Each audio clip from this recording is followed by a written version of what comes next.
In the depths of Washington's rural landscape, where isolation breeds desperation, a tragedy unfolded that would haunt the hearts of many.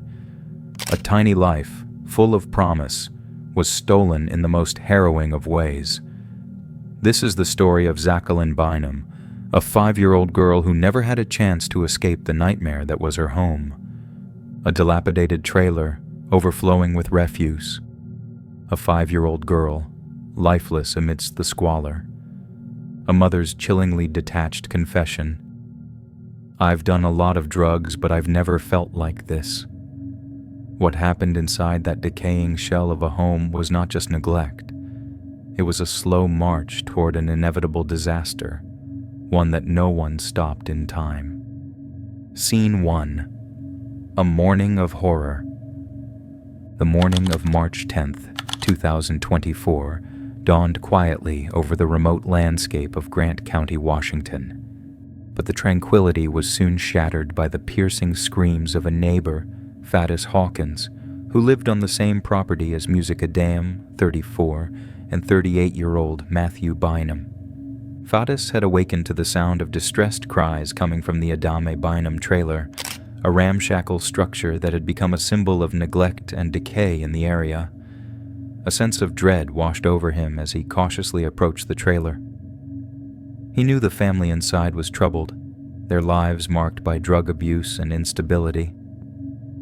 He hesitated for a moment, a premonition of something terrible gripping him, before finally pushing open the door. The scene that greeted him was one of utter horror.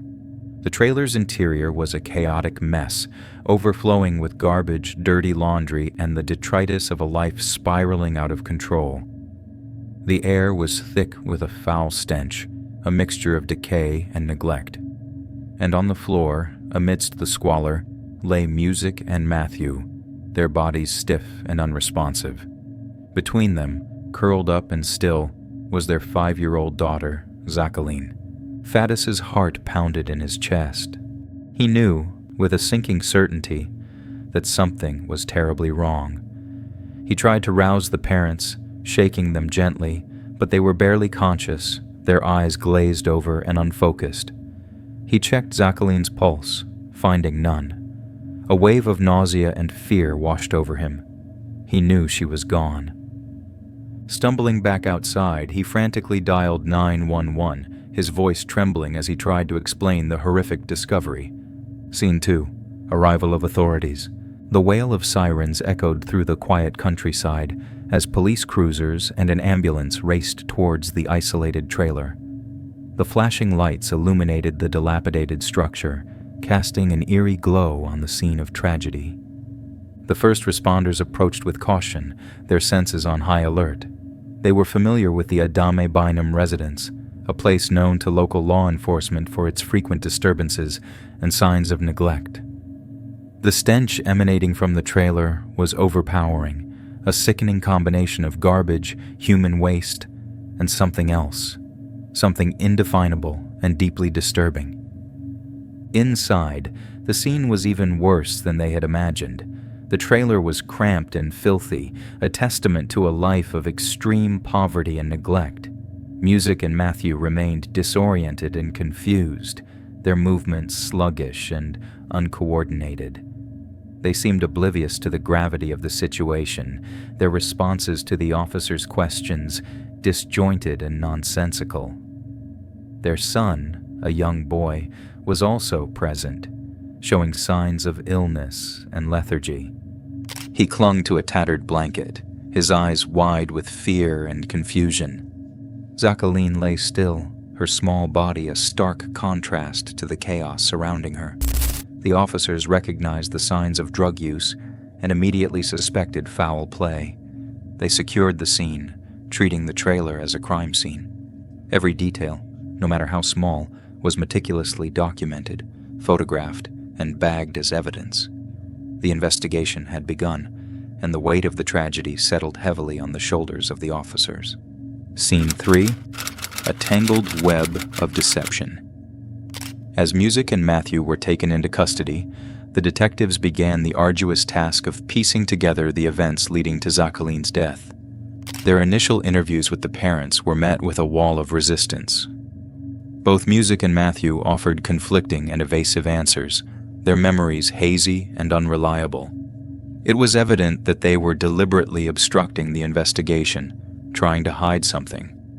Their behavior only fueled the detectives' suspicions that more sinister forces were at play. Music admitted to recent drug use, but the effects she described were inconsistent with her current catatonic state. She appeared detached and unresponsive, raising concerns that something beyond substance abuse had affected her. It was clear that both parents were withholding crucial information, deliberately trying to obscure the truth. The detectives then spoke with Faddis, the neighbor who had discovered the family. He provided valuable insights into the couple's lifestyle, describing their frequent and open drug use, the deplorable living conditions inside the trailer, and the constant presence of their children in this toxic environment. He also mentioned a crucial detail. The family used a coal-burning method for heating their home during the cold winter months. This seemingly insignificant piece of information sparked a new line of inquiry for the investigators. Scene 4. The silent killer emerges. As the detectives delved deeper into the case, they began to suspect carbon monoxide poisoning as the cause of death. Carbon monoxide, an odorless and colorless gas, binds to hemoglobin in the blood, preventing oxygen from being transported throughout the body. Symptoms such as confusion, dizziness, nausea, headaches, and ultimately death aligned perfectly with the condition of the family found in the trailer. If the home had inadequate ventilation, prolonged exposure could have led to the family's incapacitation and Xaqueline's death. Determined to uncover the truth, the detectives focused on gathering concrete evidence to support their theory. They ordered a meticulous examination of the trailer, searching for any signs of faulty ventilation, a coal-burning stove or heater, or other indicators of carbon monoxide buildup. Additionally, a post-mortem examination of Xaqueline's body was requested, with a specific focus on her carboxyhemoglobin levels. If elevated, this would confirm that she had succumbed to carbon monoxide poisoning. As forensic teams scoured the crime scene, the severity of the situation became clearer. The air inside the trailer was tested, revealing dangerously high levels of carbon monoxide. Investigators also noted that the family had been burning coal with windows tightly sealed, further exacerbating the risks.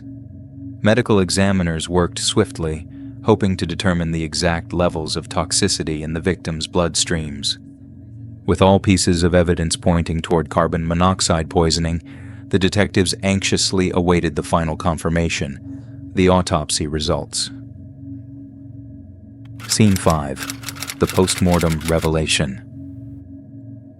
When the toxicology report finally arrived, it delivered devastating confirmation. Xaqueline's carboxyhemoglobin levels were alarmingly high, far exceeding the fatal threshold. This was undeniable evidence that carbon monoxide had been the silent killer responsible for her death.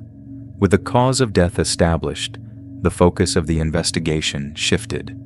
Now, the detectives needed to determine accountability. They scrutinized the parents' role, particularly their use of a coal-burning heater, to assess whether their negligence had directly led to their daughter's tragic end. What initially seemed like a minor detail, how they heated their trailer, had transformed into a crucial piece of evidence. This was no longer just an unfortunate accident. It was a preventable tragedy that exposed the devastating consequences of oversight and systemic failure. As the town reeled from the shocking revelation, the detectives pressed forward, determined to uncover whether this was simply an act of ignorance or if something more sinister lurked beneath the surface. Scene 6. The mother's calculated response. During interrogation, Music's demeanor was disturbingly detached, her responses cold and clinical. Rather than displaying genuine sorrow for the loss of her child, she attempted to deflect responsibility, focusing on her recent drug use and portraying herself as a victim of circumstance. Her reaction to the confirmation of her daughter's death was unnervingly muted, raising suspicions about her sincerity. As detectives pressed for answers, inconsistencies in her statements began to emerge. At one point, she inadvertently admitted to being aware of carbon monoxide dangers, referencing a prior incident involving a propane heater and ventilation problems. This revelation painted a damning picture of her negligence. She had knowledge of the risks, but chose to ignore them, prioritizing her own comfort over the safety of her children. Her actions were not simply reckless. They indicated a pattern of disregard for the well-being of those dependent on her care. Scene 7. Justice for Xaqueline Bynum. The case against Music and Matthew was indisputable. Their reckless actions, ongoing drug abuse, and negligent heating practices had created a hazardous environment that ultimately led to their daughter's tragic death. Investigators had gathered overwhelming evidence to hold them accountable. As a result, Adame had faced multiple charges, including first-degree intentional child abuse resulting in death, second-degree subsequent child abuse, and third-degree child abuse. Bynum had also been charged with first-degree intentional child abuse resulting in death and second-degree subsequent child abuse. With these serious charges, the couple had been arrested and had faced the full force of the law. The trailer, once a silent witness to their negligence, had finally yielded its secrets, exposing a harrowing story of addiction, irresponsibility, and the heartbreaking loss of an innocent life. Xaqueline's death had stood as a grim reminder of the vulnerability of children and the profound duty of parents to provide a safe and nurturing home. This case had been a tragic testament to the devastating consequences of neglect and substance abuse. As society had reflected on Xaqueline's story, it had reaffirmed the commitment to protecting children from similar fates. Her memory had served as a catalyst for change, ensuring that no other child would suffer due to the recklessness of those meant to protect them. Justice had prevailed, but Xaqueline's short life had left a lasting impact.